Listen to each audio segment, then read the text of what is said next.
Quelques 3400 hectares de forêt ont brûlé sur le secteur de Somos en Gironde, dans le sud-ouest de la France. L'incendie laisse derrière lui des arbres carbonisés et une biodiversité ravagée.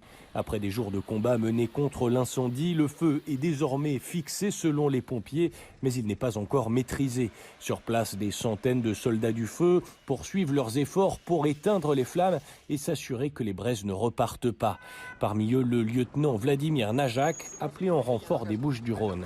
Là, juste là Juste là, juste là. D'accord. On est avec notre groupe de 13 000, qu'on appelle ça, c'est des moyens qui sont lourds. C'est-à-dire qu'ils font des camions qui font 32 tonnes et qui ont 13 000 litres d'eau. C'est des camions d'attaque pour la situation, c'est de défendre le secteur que vous voyez derrière vous, c'est-à-dire qui est encore vert, et éviter que le feu passe des parcelles qui sont derrière moi, là, sur les parcelles saines qui sont encore vertes. 9 avions et 2 hélicoptères bombardiers d'eau sont déployés sur la zone pour aider les pompiers au sol à tenir le périmètre du feu. Là, dans ce chemin-là, il y avait une colonne.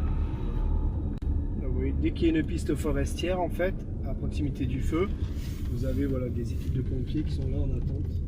Depuis l'incendie, une trentaine de gendarmes issus du département de la Gironde veillent à la sécurité des pompiers et des habitants.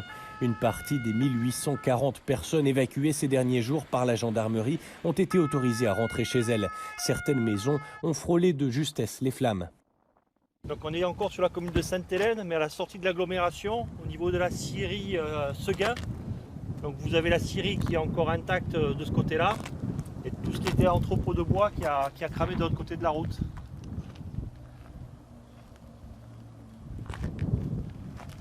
Et là, vous avez une maison qui a été épargnée, hein, tout a cramé tout autour. Et vous avez les pompiers qui ont sauvé la maison qui est au milieu. Mais les pompiers n'ont pas pu tout sauver. Les flammes ont détruit la quasi-totalité de l'exploitation forestière de cette entreprise. Toutes les machines ont été brûlées, l'eau à stocker a été une perte économique très importante. Au loin, des dômes de cendres encore en feu et des tracteurs carbonisés. Seules les lignes de sillage ont pu être sauvées in extremis. Le département de la Gironde, gravement touché par les incendies cet été, est maintenu en vigilance orange au feu de forêt.